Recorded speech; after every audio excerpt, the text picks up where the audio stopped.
الحمد لله نحمده ونستعينه ونستغفره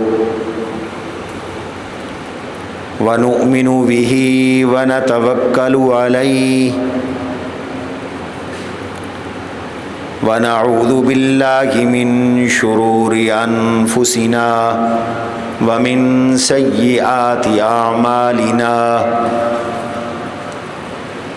من يهده الله فلا مضل له ومن يضلله فلا هادي له ونشهد أن لا إله إلا الله وحده لا شريك له ونشهد أن سيدنا ومولانا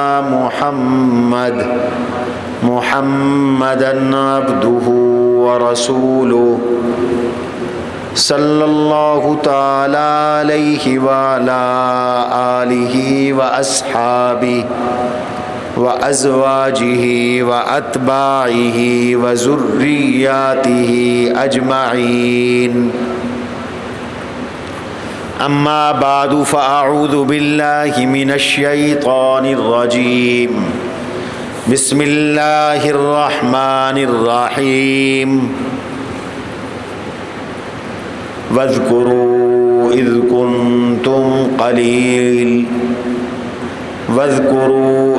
أنتم قليل مستضعفون في الأرض تخافون أن يتخطفكم الناس فآواكم وأيدكم بنصره ورزقكم من الطيبات لعلكم تشكرون. وقال النبي صلى الله عليه وسلم اللهم حبب إلينا المدينة كحبي مكة. وقال رسول الله صلى الله عليه وسلم اللهم بارك لنا في مدنا وساعنا. صدق الله وصدق رسوله النبي الكريم ونحن على ذلك لمن الشاهدين والشاكرين والحمد لله رب العالمين. اللهم صل على محمد وعلى آل محمد كما صليت على إبراهيم وعلى آل إبراهيم إنك حميد مجيد. اللهم بارك على محمد وعلى آل محمد كما باركت على إبراهيم وعلى آل إبراهيم إنك حميد مجيد. أستغفر الله ربي من كل ذنب وأتوب إليه. أستغفر الله ربي من كل ذنب وأتوب إليه. أستغفر الله الذي لا إله إلا هو الحي القيوم وأتوب إليه. نہایت سامعین مکرم، واجب الاحترام حضرات علماء کرام،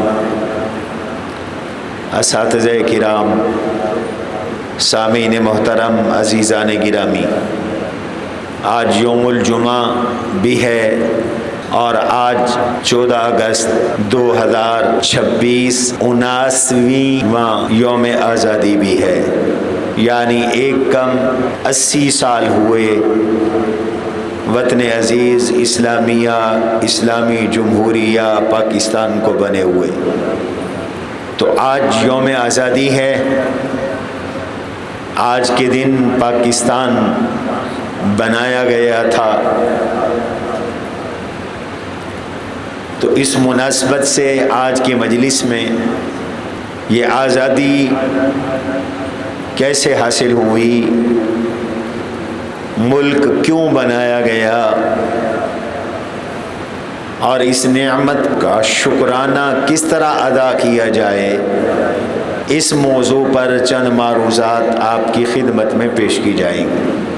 میں نے گزشتہ جمعۃ المبارک کی مجلس میں تفصیل سے عرض کیا تھا کہ آزادی کا کیا مفہوم ہوتا ہے، آزادی کا کیا معنی ہے،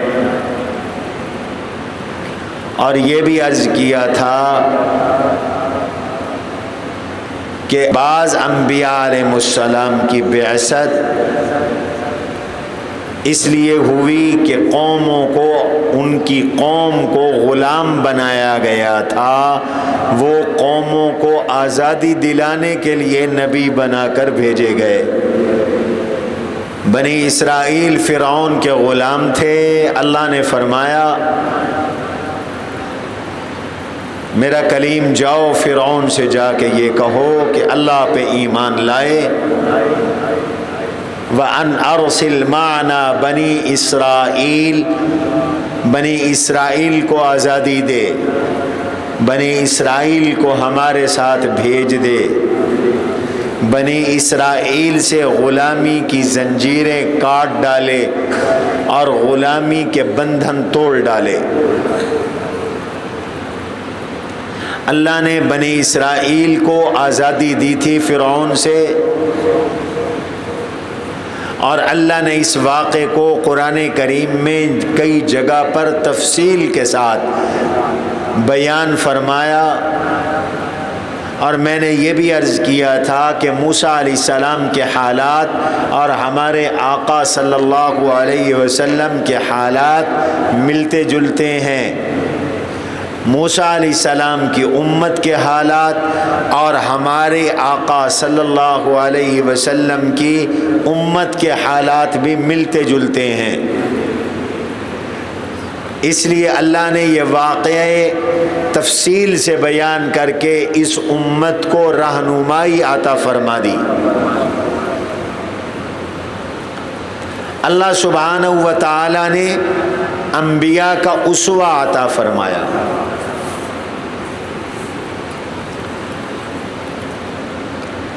بنی اسرائیل ایک عرصے تک آزاد رہے۔ موسیٰ علیہ السلام کی آزادی دلانے کے بعد پھر ایک وقت آیا کہ ان پر پھر سے غلامی مسلط ہو گئی۔ ان کے بچوں کو غیر ملکی طاقتیں گرفتار کر کے لے گئیں، ان کو ان کے ملک سے نکال دیا گیا۔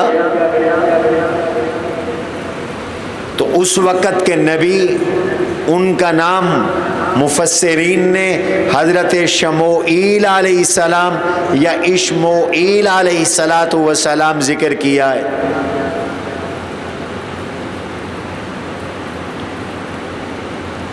اللہ سبحانہ و تعالی نے ان کو بھیجا تو قوم نے ان سے یہ درخواست کی کہ آپ اللہ سبحانہ و تعالی سے دعا کریں، اللہ ہمیں آزادی عطا فرما دیں، اللہ ہمارے لیے ایک بادشاہ مقرر کر دیں تاکہ ہم اس بادشاہ کی بادشاہت میں، اس امیر کی امارت میں ہم آزادی حاصل کر سکیں، آزادی کی جنگ لڑ سکیں۔ چنانچہ اس نبی نے اللہ سبحانہ و تعالی سے دعا بھی کی، لیکن ان سے یہ عہد لیا کہ اگر اللہ کی طرف سے آزادی کے حصول کے لیے جہاد فرض ہو جائے تو تم نے بھاگنا نہیں ہے، جہاد سے منہ موڑنا نہیں ہے۔ قرآن کریم میں اللہ نے یہ واقعہ سورہ بقرہ میں نقل فرمایا ہے۔ الم تر الی الملأ من بنی اسرائیل من بعد موسیٰ، میرے حبیب آپ کے علم میں ہے موسیٰ علیہ السلام کے بعد موسیٰ علیہ السلام کی قوم بنی اسرائیل کی ایک جماعت کے حالات یہ تھے اذ قالوا لنبی لہم ابعث لنا ملکا نقاتل فی سبیل اللہ، جب انہوں نے اپنے نبی سے کہا ہمارے لیے ایک بادشاہ مقرر کر دیجئے تاکہ ہم جہاد فی سبیل اللہ کریں، آزادی حاصل کریں، قال هل عسیتم ان کتب علیکم القتال الا تقاتلوا، اس نبی نے کہا اگر اللہ نے یہ حکم دیا اور تم نے جہاد نہ کیا تو، قالوا وما لنا الا نقاتل فی سبیل اللہ وقد اخرجنا من دیارنا وابنائنا،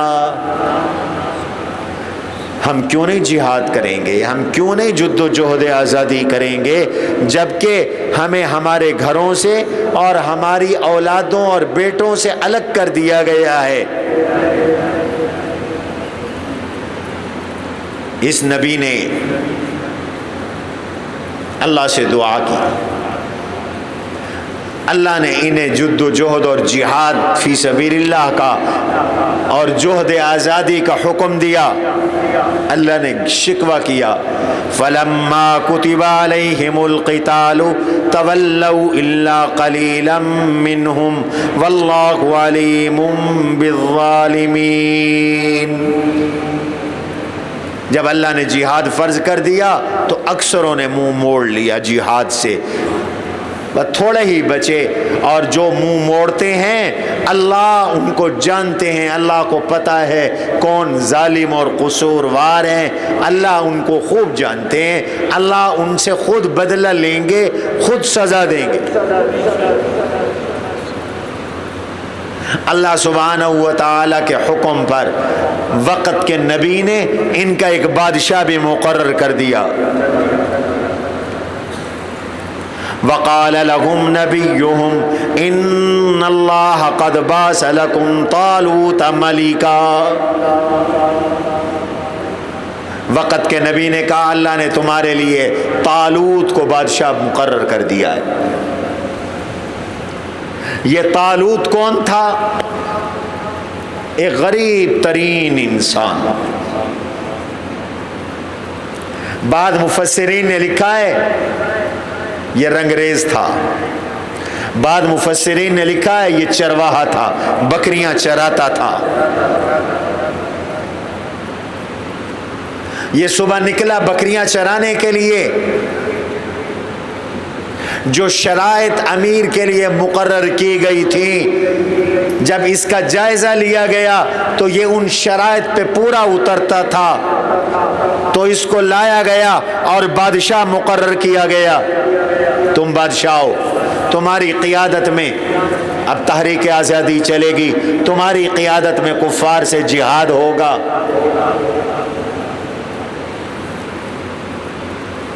جب اس غریب کو بادشاہ بنایا گیا تو بڑے بڑے وڈیرے، سرمایہ دار، پیسے والے لوگ انہیں ناگواری ہوئی،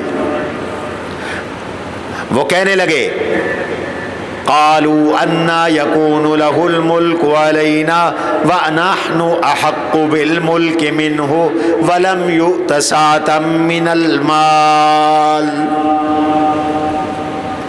کہنے لگے ہمارا زیادہ حق ہے امیر بننے کا، سردار بننے کا، بادشاہ بننے کا، ہمارا حق زیادہ ہے، اس لیے کہ ہم مالدار ہیں، یہ غریب ہے، ہم وڈیرے اور سردار اور پیسے والے، سرمایہ دار اور جاگیردار ہیں، اور یہ تو غریب انسان ہے، اس کو کیوں امارت اور منصب دیا گیا؟ وقت کے نبی نے جواب دیا قال ان اللہ اصطفاہ علیکم وزادہ بسطۃ فی العلم والجسم واللہ یؤتی ملکہ من یشاء واللہ واسع علیم۔ فرمایا پہلی بات تو یہ ہے کہ اس کا انتخاب اللہ نے کیا ہے، میں نے نہیں کیا، اور اللہ کا انتخاب ہمیشہ انتخاب لاجواب ہوتا ہے۔ اللہ کا انتخاب حسن انتخاب ہوتا ہے، اللہ کا انتخاب بہترین انتخاب ہوتا ہے۔ اور دوسری بات یہ ہے کہ ایک امیر کی، ایک بادشاہ کی اور ایک بڑے آدمی کے اندر جو اوصاف پائی جانی چاہیے وہ اس شخص میں پائی جا رہی ہیں، اور وہ دو وصفیں ہیں، وَزَادَهُ بَسْطَةً فِي الْعِلْمِ وَالْجِسْمِ، یہ علم میں بھی زیادہ ہے اور یہ قوت اور طاقت جسامت میں بھی بڑھ کر ہے۔ چنانچہ سربراہ مملکت کو صاحب علم ہونا چاہیے، وزیروں مشیروں کو صاحب علم ہونا چاہیے۔ امارت کی یہ پہلی شرط ہے، علم۔ اگر حکمران بے علم ہوں گے، جاہل ہوں گے، ملک کبھی ترقی نہیں کرے گا۔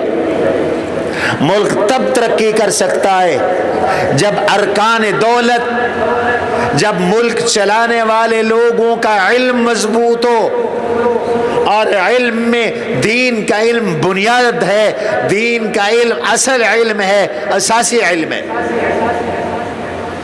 فرمایا یہ علم میں تم سے بڑھ کر ہے، اس لیے یہ امارت کا زیادہ حقدار ہے۔ آج ملک کی زبوں حالی میں اس کا بھی دخل ہے کہ ہمارے حکمران علم سے کورے ہیں، ڈگریاں ہولڈر ضرور ہیں لیکن ان کے پاس علم نہیں ہے۔ ڈگری اور علم میں فرق ہوتا ہے۔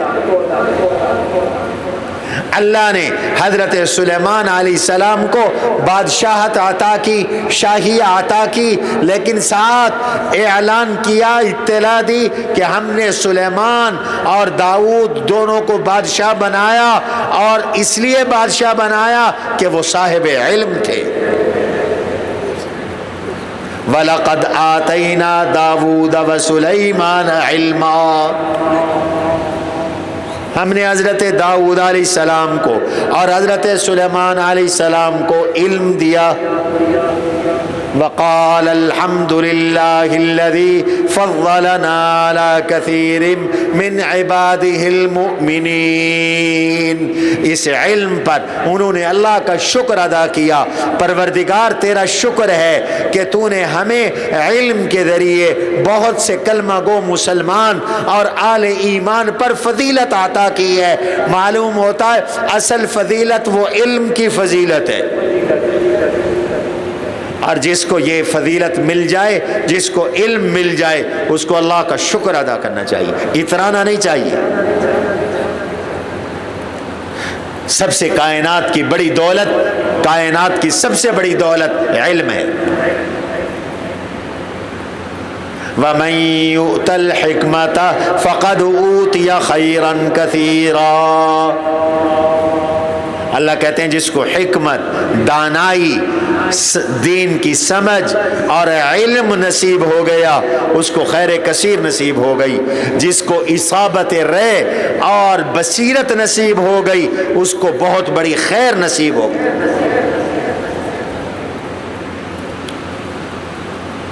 حضرت طالوت کو بادشاہ بنا دیا گیا، اور فرمایا کہ ان میں علم زیادہ ہے، ان میں جسامت اور قوت، طاقت زیادہ ہے۔ اور تمہیں اگر یقین نہیں آتا تو اللہ سبحانہ و تعالی کی طرف سے اس کے امیر بننے کی ایک نشانی بھی تمہارے ساتھ آ رہی ہے، اور وہ نشانی کیا ہے؟ وَقَالَ لَهُمْ نَبِيُّهُمْ إِنَّ آيَةَ مُلْكِهِ أَن يَأْتِيَكُمُ التَّابُوتُ فِيهِ سَكِينَةٌ مِّن رَّبِّكُمْ وَبَقِيَّةٌ مِّمَّا تَرَكَ آلُ مُوسَىٰ وَآلُ هَارُونَ تَحْمِلُهُ الْمَلَائِكَةُ إِنَّ فِي ذَلِكَ لَآيَةً لَّكُمْ إِن كُنتُم مُّؤْمِنِينَ۔ غریب آدمی کی عزت لوگوں کو ہضم نہیں ہوتی، وڈیروں کو برداشت نہیں ہو رہا تھا۔ وقت کے نبی نے کہا اس کے ملک کی اور اس کی حکومت کی نشانی یہ ہوگی کہ تمہارے پاس ایک تابوت آئے گا، ایک صندوق آئے گی، ان یاتیکم التابوت، یہ صندوق مشرکین اٹھا کے لے گئے تھے. بنی اسرائیل کے پاس ایک صندوق تھی، اس صندوق میں تبرکات تھے، اس میں تورات کی تختیاں تھیں، اس صندوق میں موسیٰ علیہ السلام کا عصا تھا، اس صندوق میں حضرت ہارون علیہ السلام کی پگڑی تھی، موسیٰ علیہ السلام اور ہارون علیہ السلام کا لباس تھا. اس کو وہ ہانک کر لے گئے تھے. فرمایا نشانی یہ ہے کہ اب وہ صندوق فرشتے اٹھا کر واپس لائیں گے اور تم تک پہنچا دیں گے. چنانچہ یہ نشانی پوری ہوئی، اور وہ نشانی اس طرح پوری ہوئی کہ جب سے یہ اس صندوق کو لے گئے ان میں بیماریاں پھوٹ پڑیں، وبا پھوٹ پڑی. بالآخر انہوں نے فیصلہ کیا کہ اس صندوق کی وجہ سے یہ آفتیں آ رہی ہیں، اس صندوق کو بیل ریڑھی پہ لادو اور اس کا رخ کر دو بنی اسرائیل کی طرف، بارڈر کراس کروا دو. انہوں نے بارڈر کراس کروا دیا بیل ریڑھی کو. یہ نشانی پوری ہو گئی. جب یہ نشانی پوری ہو گئی اب اس کی عمارت میں آزادی کی جد و جہد شروع ہوئی. 313 مجاہدین نے ہزاروں کے لشکروں کو شکست دے دی. چلے تھے تو ہزاروں تھے، ہزاروں تھے، لیکن راستے میں ان کا امتحان ہوا، امتحان میں فیل ہو گئے، ناکام ہو گئے. سوائے 313 کے، تو ان 313 کے بارے میں نبی نے کہا، مومنین نے کہا، قال الذين يظنون انهم ملاقو الله كم من فئة قليلة غلبت فئة كثيرة بإذن الله والله مع الصابرين. اللہ چھوٹی جماعتوں کو بڑی بڑی جماعتوں پہ غلبہ عطا کرتے ہیں. اللہ صبر کرنے والوں کے ساتھ ہیں. 313 نے اپنا ملک واپس لیا، اخلاص والے تھے. اور اتفاق ہے کہ بدر میں نبی کے صحابہ کی بھی تعداد 313 تھی. 313 کا عدد بڑا عجیب عدد ہے. ان 313 نے کفار سے جب پہلی جنگ لڑی تو کفار کی تعداد 1000 کے لگ بھگ تھی. ان کے لشکر میں کل 8 تلواریں تھیں، 2 گھوڑے تھے، 70 اونٹ تھے. اور مشرکین کے پاس 200 گھوڑے تھے. ہر بندہ اسلحے سے لیس تھا.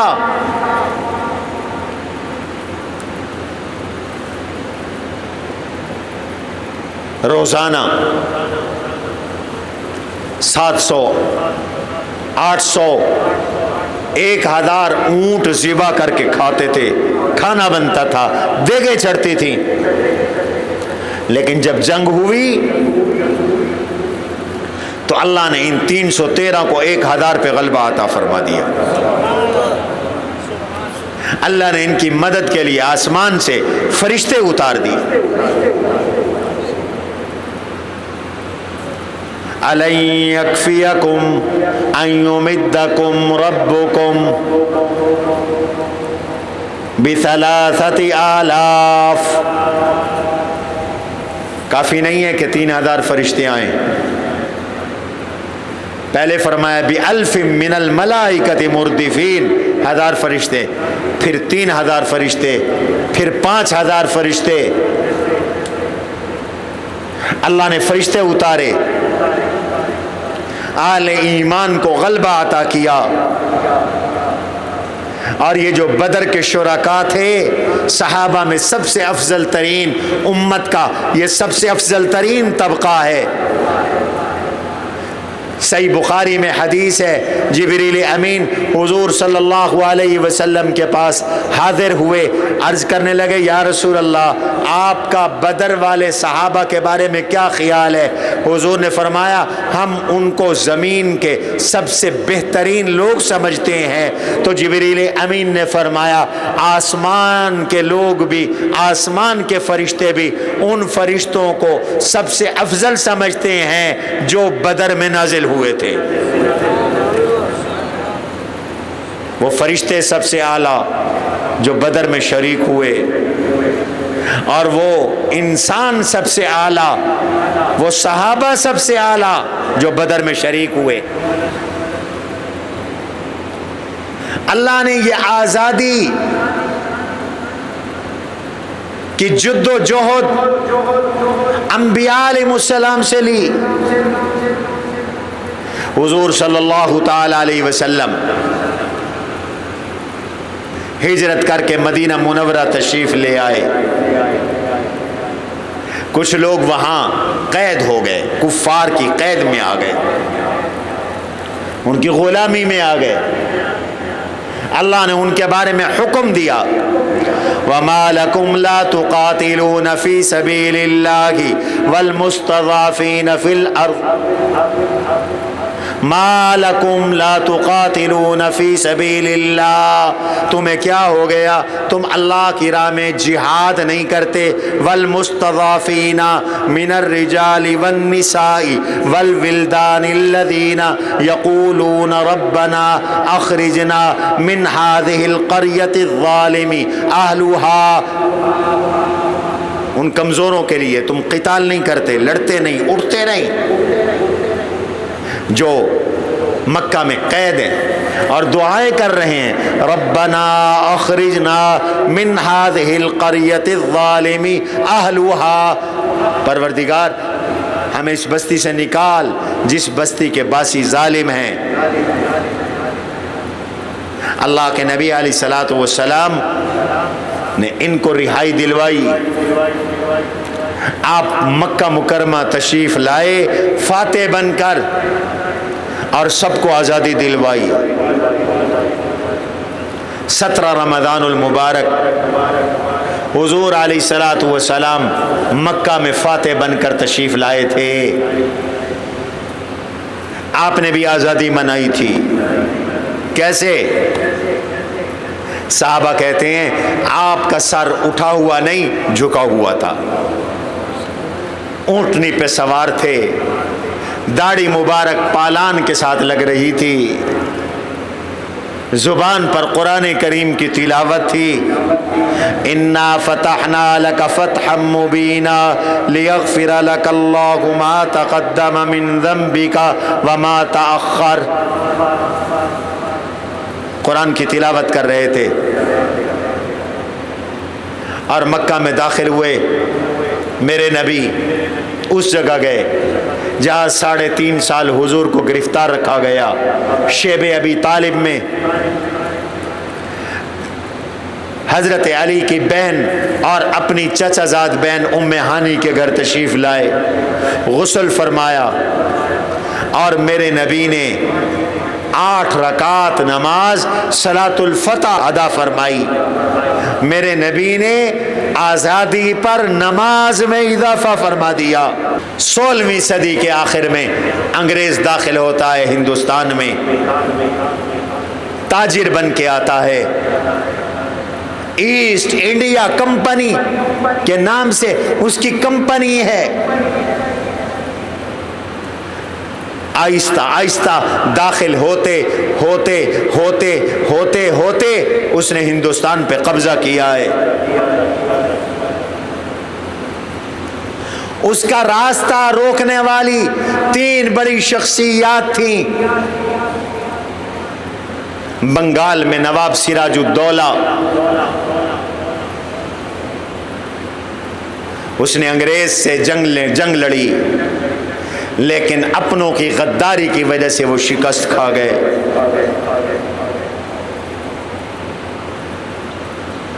سلطان حیدر علی اور پھر ان کے بیٹے سلطان ٹیپو شہید،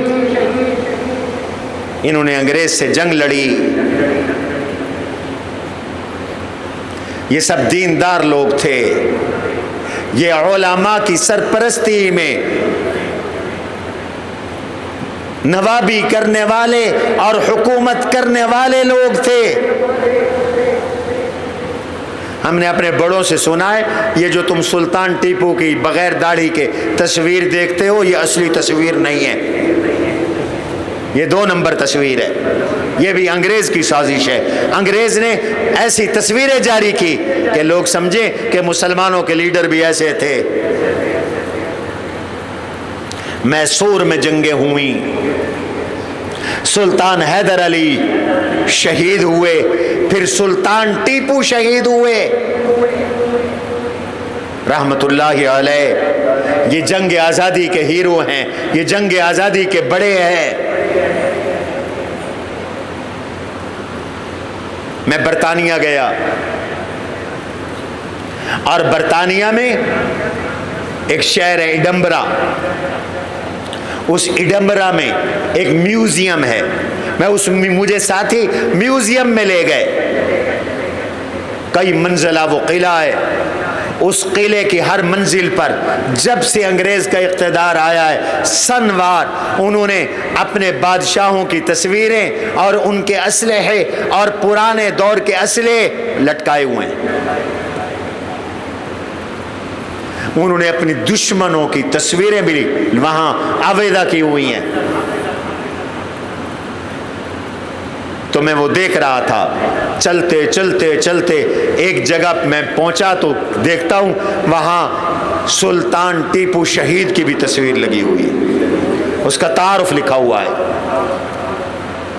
ان کی ٹوپی جو وہ پہنا کرتے تھے، لوہے کی ٹوپی، وہ بھی لٹکی ہوئی تھی، ان کی تلوار بھی لٹکی ہوئی تھی، ان کے والد حیدر علی کی تلوار اور ان کی تصویر بھی وہاں آویزہ تھی۔ انگریز اپنی نسلوں کو بتا رہا ہے یہ ہمارے دشمن تھے، ہم ان سے لڑے تھے۔ ہماری نئی نسل تو دوست اور دشمن بھول گئی، اپنے بڑوں کو بھول گئی۔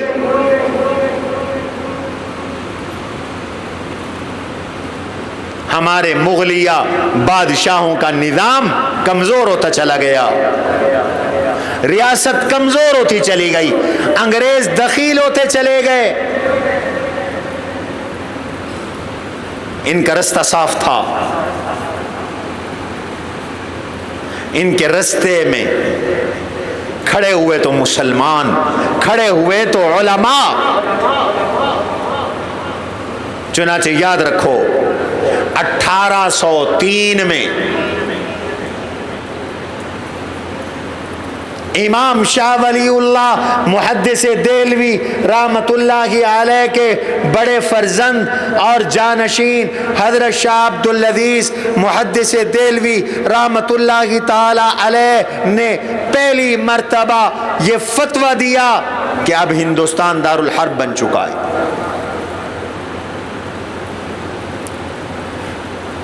جب یہ فتویٰ دے رہے تھے اس وقت علماء میں بحث چل رہی تھی کہ ہندوستان کو دارالاسلام کہیں یا دارالحرب کہیں۔ تو حضرت شاہ عبدالعزیز محدث دہلوی رحمت اللہ علیہ نے 2-3 فتاوی جاری کیے۔ ایک فتوے کے اندر انہوں نے یہ ارشاد فرمایا کہ اب کوئی چیز ہندوستان میں مسلمانوں کے اختیار میں نہیں رہی۔ یہاں ویزے بھی انگریز جاری کر رہا ہے، یہاں پاسپورٹ بھی انگریز جاری کر رہا ہے، یہاں کسٹم اور ڈیوٹی بھی انگریز وصول کر رہا ہے، یہاں تاجروں کو شہر میں آنے کی اجازت بھی انگریز دے رہا ہے، یہاں ٹیکس بھی انگریز دے رہا ہے۔ عملی طور پر انگریز کا قبضہ ہو گیا ہے، اور یہ انگریز غیر مسلم ہیں، کرسچن ہیں، عیسائی ہیں، لہذا اب یہ سرزمین ہندوستان کی سرزمین دارالاسلام نہیں رہی، یہ دارالحرب بن چکی ہے، اور دارالحرب جو زمین دارالحرب بن جائے تو اس کا معنی یہ ہوتا ہے کہ مسلمان اس کو آزاد کروائیں، وہاں جہاد کریں۔ گویا 1803 میں حضرت شاہ عبدالعزیز محدث دہلوی رحمت اللہ علیہ نے انگریز کے خلاف پہلی مرتبہ جہاد کا فتویٰ دیا ہے۔ یہ تحریک آزادی کا آغاز ہے، انگریز کے خلاف تحریک آزادی کا آغاز ہے 1803 عیسوی سے۔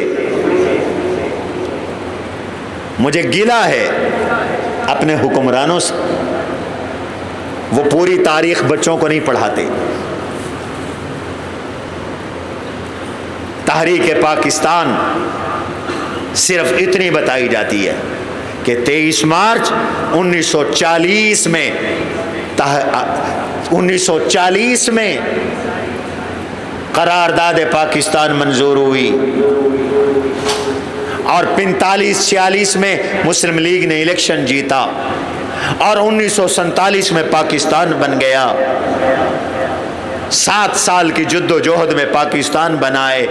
رب کعبہ کی قسم اٹھا کے کہتا ہوں 7 سالوں میں ملک نہیں بنا کرتے۔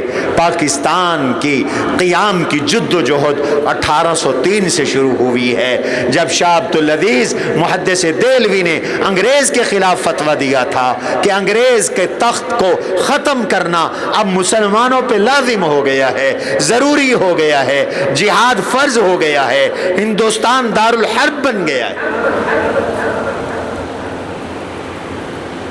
حضرت شاہ عبدالعزیز محدث دہلوی رحمت اللہ تعالی علیہ کے اس فتوے کا اثر یہ ہوا کہ ریاست کے بڑے بڑے نواب، ہندوستان کے مختلف علاقوں کے اور ریاستوں کے نوابوں نے اس فتوے کے تحت انگریز سے مزاحمت شروع کی اور مزاحمت کرتے رہے۔ چنانچہ حضرت شاہ عبدالعزیز محدث دہلوی رحمت اللہ تعالی علیہ نے باقاعدہ آزادی کے لیے ایک ٹیم تشکیل دی، ایک جماعت تشکیل دی، اور وہ ٹیم اور وہ جماعت حضرت سید احمد شہید رحمت اللہ تعالی علیہ کی قیادت میں تشکیل دی۔ اللہ اکبر۔ حضرت سید احمد شہید رحمت اللہ علیہ کے نانا وہ شاہ علم اللہ رحمت اللہ علیہ کی خانقاہ کے مسند نشین تھے۔ حضرت امام شاہ ولی اللہ رحمت اللہ تعالی علیہ کا تعلق حضرت شاہ علم اللہ رحمت اللہ علیہ کی خانقاہ کے ساتھ تھا۔ اس خانقاہ کا نام تھا تقیہ شاہ علم اللہ، تقیہ شاہ علم اللہ۔ اس خانقاہ کو انہوں نے اپنا مرکز بنایا، اور حضرت سید احمد شہید کے نانا شاہ ابو سعید رحمت اللہ علیہ حضرت شاہ ولی اللہ رحمت اللہ علیہ کی طرف سے یہاں پر مسند نشین مقرر تھے۔ انہی کے نواسے حضرت سید احمد شہید رحمت اللہ تعالی علیہ کو حضرت شاہ عبدالعزیز رحمت اللہ تعالی علیہ نے باقاعدہ تیار کیا، اور ان کو 1808 میں حکم دیا کہ تم جد و جہد شروع کرو، اور پھر انہیں امیر علی خان کی فوج میں ٹریننگ کے لیے بھیجا۔ وہ امیر علی خان ایک نواب تھا، انہوں نے اس سے باقاعدہ ٹریننگ حاصل کی۔ پھر اس کی فوج سے الگ ہو کر حضرت سید احمد شہید رحمت اللہ علیہ نے ایک قافلہ تشکیل دیا، اور اس قافلے نے پورے ہندوستان میں انگریز کے خلاف لوگوں میں عوامی رائے بیدار کرنے کے لیے سفر کی۔ سید احمد شہید رحمت اللہ علیہ کے اس قافلے میں بڑے بڑے اکابر بزرگ شامل تھے۔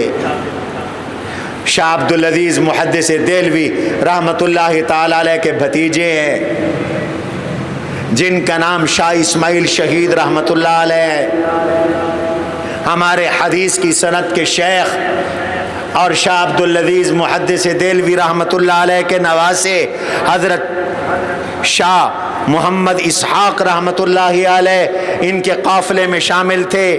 شاہ یعقوب دہلوی شامل تھے، مفتی رشید الدین شامل تھے، مولانا حسن علی دہلوی شامل تھے، مولانا حسین احمد ملیح آبادی شامل تھے، مولانا شاہ عبد الغنی دہلوی شامل تھے۔ یہ قافلہ چلا لوگوں سے بیعت لیتے ہوئے۔ انہوں نے 2 سفر کیے۔ پہلا سفر سید احمد شہید نے دہلی سے لے کر بنارس اور لکھنؤ تک کیا ہے، یہ ہندوستان کی ایک سائیڈ ہے۔ اس قافلے کا کام کیا تھا؟ سید احمد شہید رحمت اللہ تعالی علیہ کا یہ قافلہ لوگوں سے بیعت لیتا تھا، لوگوں کو بیعت کرتا تھا، یہ لوگوں کو نماز بھی سکھاتے تھے، یہ لوگوں کو بدعات سے توبہ بھی کرواتے تھے، یہ لوگوں کو رسومات سے توبہ بھی کرواتے تھے، یہ ایک اصلاح کی تحریک بھی تھی، یہ مساجد کو آباد کرتے تھے اور لوگوں میں جہاد کا جذبہ بیدار کرتے تھے، انگریزوں اور سکھوں کے خلاف عوامی ذہن سازی کرتے تھے۔ یہ بڑا لمبا سفر تھا، دہلی سے رائے بریلی تک، پھر رائے بریلی سے چلے بنارس اور لکھنؤ تک، یہ پیدل سفر تھا، پھر دہلی واپس آئے، اور اس کے بعد تاریخ کا ایک عظیم ترین طویل سفر کیا۔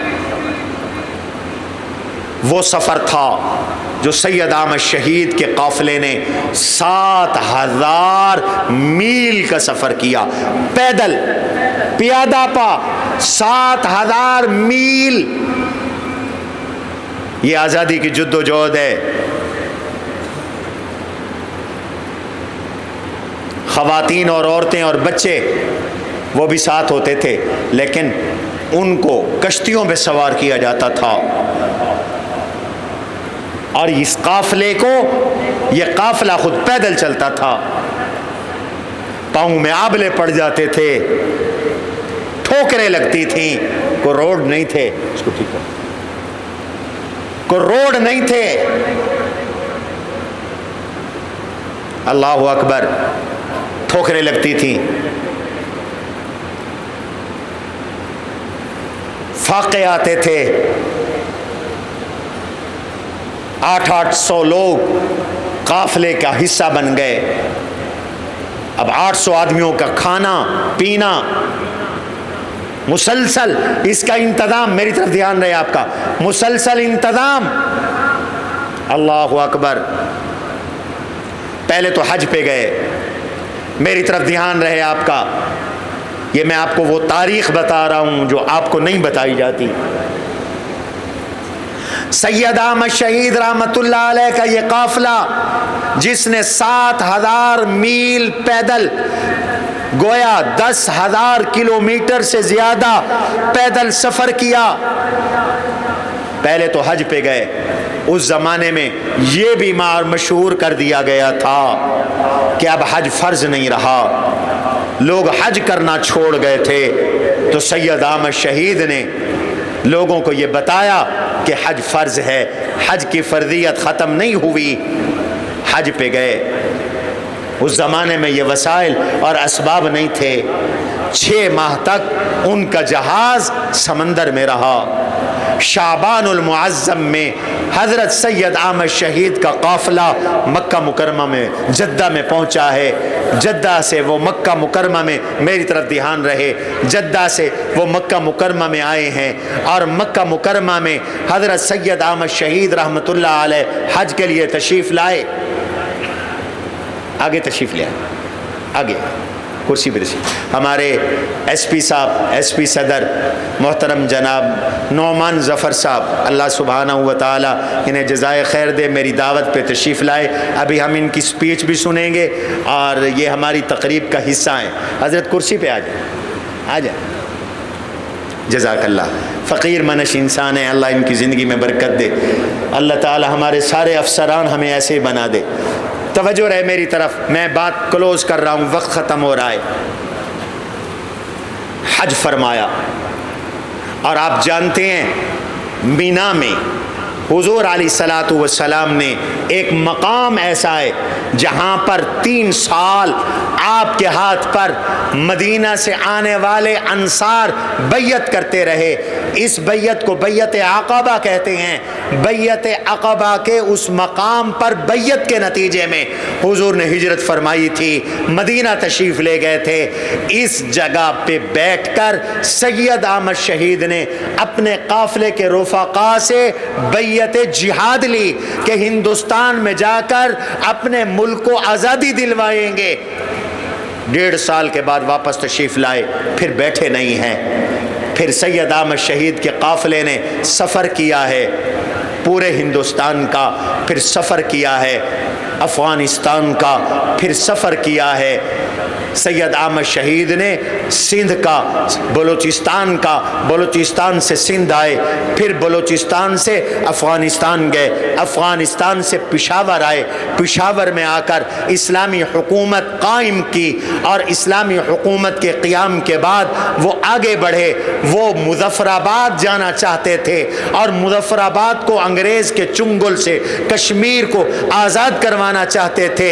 بالا کوٹ کے میدان پر، میدان میں سکھوں نے ان پہ حملہ کروایا۔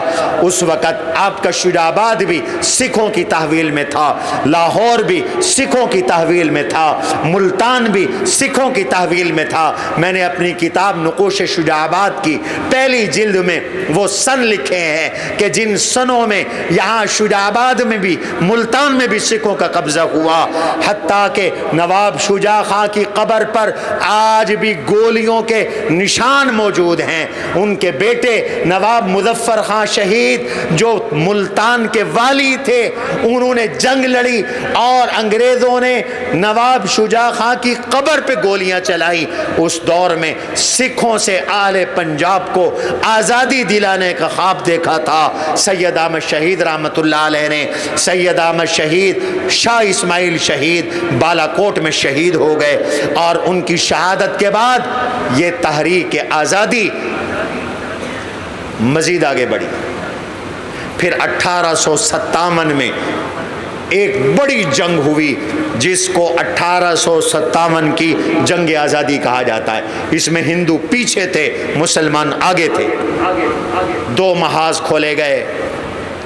ایک محاذ کی قیادت علماء کے پاس تھی، یہ شاملی کا محاذ تھا جس کے کمانڈر ان چیف حاجی امداد اللہ مہاجر مکی رحمۃ اللہ علیہ تھے، جو ہمارے سارے بزرگوں کے پیر اور مرشد ہیں، جس کے کمانڈر حضرت مولانا قاسم نانوتوی رحمۃ اللہ علیہ تھے، جس کے کمانڈر مولانا حافظ محمد ضامن شہید تھے، جس کے کمانڈر مولانا رشید احمد گنگوہی تھے۔ حافظ ضامن شہید ہو گئے، تحریک آزادی کچلی گئی۔ میرے بھائیوں، اس آزادی کے لیے انگریز نے اتنے قتل کیے، تاریخ اٹھا کے دیکھو۔ یہ مولانا محمد میاں کی علماء ہند کا شاندار ماضی ہے رحمۃ اللہ علیہ، بڑے عالم گزرے ہیں، حضرت مدنی کے شاگرد ہیں، 4 جلدوں میں ہے، اس کو پڑھو۔ فرماتے ہیں کہ دہلی کی جرنیلی سڑک کے ہر درخت پر کسی عالم کی لاش لٹکی ہوئی تھی۔ تمہارے آباء و اجداد نے آزادی کے لیے یہ قربانیاں دیں۔ 1857 کی جنگ آزادی کے بعد 17,000 علماء کو سوہر، چونکہ ہمیں سوہر سے، خنزیر سے نفرت ہے، کھالوں میں بند کر کے انہیں دریاؤں کے کناروں پر ڈال کر گولیاں مار کر انہیں دریاؤں میں پھینکا گیا۔ یہ آپ کے اکابر کی آزادی کے لیے قربانی ہے۔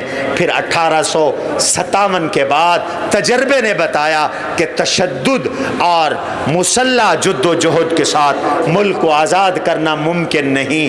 اب دوسرا مرحلہ شروع ہوا سیاسی جد و جہد کا، جس میں کانگریس بنی، پھر 1906 میں مسلم لیگ بنی۔ تو اس زمانے میں آپ کی آزادی کی تحریک مسلسل چلتی رہی۔ چنانچہ 1857 کے بعد 1868 میں دارالعلوم دیوبند بنا ہے۔ دیکھنے میں ایک مدرسہ ہے، حقیقت میں تحریک آزادی کی چھاونی ہے۔ اس کے پہلے شاگرد شیخ الہند ہیں، جن کا نام مولانا محمود الحسن دیوبندی رحمۃ اللہ علیہ ہے۔ مولانا محمود الحسن کے رگ و ریشے میں آزادی بسی ہوئی تھی، انگریز کی نفرت تھی، سیاسی جد و جہد کی ہے، اتنی مستحکم کی ہے کہ انگریز کہتا ہے کہ اگر شیخ الہند کو جلا دیا جائے تو اس کی راکھ بھی ہمیں اس وطن سے نکالے گی، اس کی خاک بھی ہمیں اس وطن سے باہر کر دے گی۔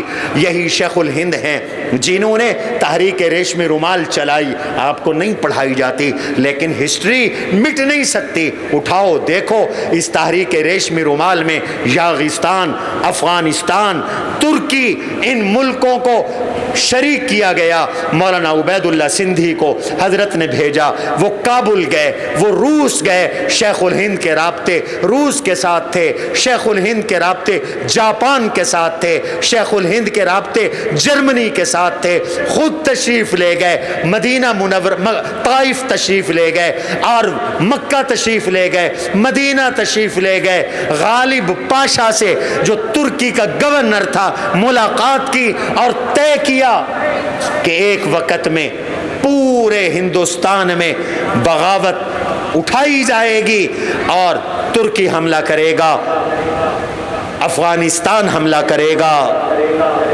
جاپان، جرمنی، روس سپورٹ کریں گے، انگریز کو دفن کر دیا جائے گا۔ لیکن مسلمانوں کی بد نصیبی، یہ تحریک وقت سے پہلے لیک ہو گئی، انگریز کو مخبری ہو گئی، چھاپے پڑے۔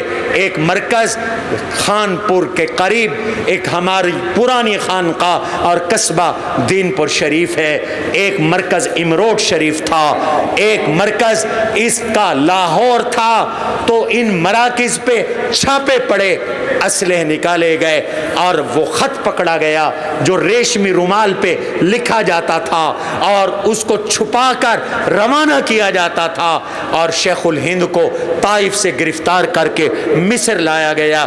انگریز نے مصر میں ان پہ مقدمہ چلایا، پھر ان کو مالٹا کے جزائر میں 4.5 سال تک قید رکھا گیا۔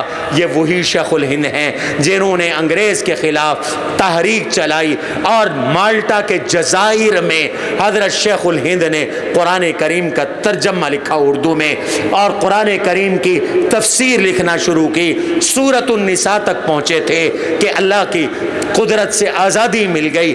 اس تفسیر کو مولانا علامہ شبیر احمد عثمانی رحمۃ اللہ علیہ نے مکمل کیا تھا۔ دوستو، یہ شیخ الہند ہیں، یہ شیخ الہند ہیں جنہوں نے تحریک خلافت چلوائی، یہ شیخ الہند ہیں جنہوں نے تحریک موالات چلوائی۔ شیخ الہند چلے گئے، اس کے بعد تحریک پاکستان کا دور آیا۔ یاد رکھو، سب سے پہلے 1928 میں حکیم الامت مولانا اشرف علی تھانوی رحمۃ اللہ علیہ نے تھانہ بھاون میں یہ تصور پیش کیا، علامہ اقبال کو بلا کر قائد اعظم ان کی خدمت میں حاضر ہوئے کہ ملک اب مسلمانوں کے لیے ایک الگ ملک ہونا چاہیے۔ یہ پہلا تصور حکیم الامت کا ہے۔ اور پھر حکیم الامت نے جماعت تشکیل کی، مولانا شبیر احمد عثمانی، مولانا ظفر احمد عثمانی، مولانا شبیر علی رحمۃ اللہ علیہ، ایک جماعت تشکیل دی، مفتی محمد شفیع رحمۃ اللہ علیہ، مفتی محمد حسن رحمۃ اللہ علیہ، مولانا خیر محمد جالندھری رحمۃ اللہ علیہ، جنہوں نے تحریک پاکستان میں باقاعدہ حصہ لیا۔ اور آپ کے علم میں ہونا چاہیے، سلہٹ اور سرحد خیبر پختونخوا، یہ ریاستیں تھیں یہاں مختلف، یہ پاکستان میں شامل نہیں ہونا چاہ رہے تھے۔ قائد اعظم نے حکیم الامت کو پیغام بھیجا تو حضرت حکیم الامت نے علامہ شبیر احمد عثمانی کو بھیجا، تم جاؤ خیبر پختونخوا میں، وہاں بڑے فضلائے دیوبند ہیں، آج بھی موجود ہیں، جا کر لوگوں کو کہو کہ پاکستان میں شامل ہوں۔